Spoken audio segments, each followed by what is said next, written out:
നമ്മുടെ നെറുകേടുകളൊക്കെ ആരെങ്കിലും വെളിച്ചത്ത് കൊണ്ടുവരികയാണെങ്കിൽ ഏറ്റവും നല്ല വഴി ചെയ്യുന്ന പ്രവൃത്തികൾ തിരുത്തുക എന്നതല്ല, പകരം അത് പുറത്തു കൊണ്ടുവരുന്നവരെ അറഞ്ചം പുറഞ്ചം ചീത്ത വിളിക്കലാണ്. അതാവുമ്പോൾ പറയുന്നവർ പേടിച്ച് പിന്മാറുമല്ലോ. നമ്മളുടെ കൊള്ളരുതായ്മകൾ ഇഷ്ടമുള്ളതുപോലെ തുടരുകയും ചെയ്യാം. ബി.ജെ.പിക്കാർ കുറച്ച് കാലങ്ങളായി പറ്റുന്ന ഒരു തന്ത്രമാണിത്. മോദിക്ക് ഇഷ്ടമുള്ളത് ചെയ്യും. അതിന് ആരെതിർത്താലും പുള്ളിക്കൊരു ചുക്കുമില്ല. പിന്നെ കുറച്ചെങ്കിലും പേടിയുള്ളത് ഭരണഘടനയുടെ 4ാം തൂണായ മാധ്യമത്തെയാണ്. അപ്പൊ പിന്നെ അതിനെതിരെ 4 കുറ്റം പറഞ്ഞാൽ പതുക്കെ അവരും പ്രതികരിക്കാതാവും. അപ്പൊ പിന്നെ കാര്യങ്ങൾ എളുപ്പമാണല്ലോ. അമേരിക്കയിൽ നിന്ന് മോദി തിരിച്ചു വന്നത് തന്നെ കുറെ രേഖകളുമായിട്ടാണെന്ന് പറഞ്ഞിരുന്നു. വന്നിറങ്ങുന്നതിന് മുൻപ് ബി.ജെ.പിക്കാർ തള്ളും തുടങ്ങിയിരുന്നു. ദിപ്പ് ശരിയാക്കി തരാം എന്ന് പറഞ്ഞിട്ട് നാള് കുറെ ആയെങ്കിലും ഒന്നും വെളിച്ചം കണ്ടിട്ടില്ല. അപ്പോൾ ഇത് ഇങ്ങ് കേരളത്തിൽ നമ്മുടെ സുരേന്ദ്രൻ ആ തള്ളുകൾ ഏറ്റെടുത്ത് പ്രതികരിച്ചു തുടങ്ങിയിട്ടുണ്ട്. കേരളത്തിൽ വേറെ ഒരു രീതിയിലും പച്ച പിടിക്കാൻ പറ്റില്ല എന്നറിഞ്ഞപ്പോഴുള്ള പുതിയ വഴിയാണ് ഈ അങ്ങാടിയിൽ തോറ്റതിന് അമ്മയോട് എന്ന നയം. അങ്ങനെയെങ്കിലും കേരളത്തിൽ ബി.ജെ.പി എന്നൊരു പാർട്ടി ഉണ്ട് എന്ന് നാലാൾ അറിയുമെങ്കിൽ അതല്ലേ നല്ലത് എന്ന് തോന്നിക്കാണും. എന്നാൽ ഇനിയും നാക്കടക്കിയില്ലെങ്കിൽ പണി കിട്ടുമെന്ന് പത്രപ്രവർത്തക യൂണിയൻ ഒരു പ്രസ്താവന ഇറക്കിയിട്ടുണ്ട്.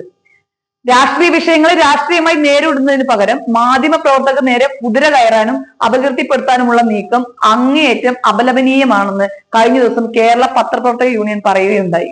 കേരളത്തിലെ മാധ്യമ പ്രവർത്തകരെല്ലാം അമേരിക്കൻ ഫണ്ട് കൈപ്പറ്റുന്നവർ ആണെന്നും ബി.ജെ.പി സംസ്ഥാന അധ്യക്ഷൻ കെ സുരേന്ദ്രന്റെ പ്രസ്താവന അപവാദ രാഷ്ട്രീയത്തിന്റെ പുതിയ ഉദാഹരണമാണ്.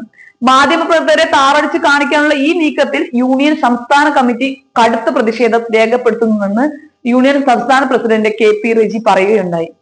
അതേസമയം അമേരിക്കൻ പ്രസിഡന്റ് ട്രംപ് പറഞ്ഞ ഫണ്ട് ആരാണ് കൈപ്പറ്റിയെന്ന് ട്രംപ് തന്നെ വെളിപ്പെടുത്തിയിട്ടുമുണ്ട്.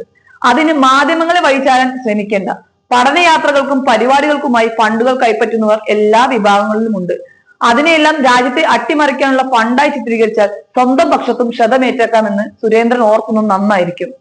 ആർജവമുണ്ടെങ്കിൽ കുഴപ്പപ്പിടിച്ച ഫണ്ട് ആരെങ്കിലും കൈപ്പറ്റുന്നതായി അറിയുമെങ്കിൽ ആ പേരുകൾ സുരേന്ദ്രൻ വെളിപ്പെടുത്തട്ടെ.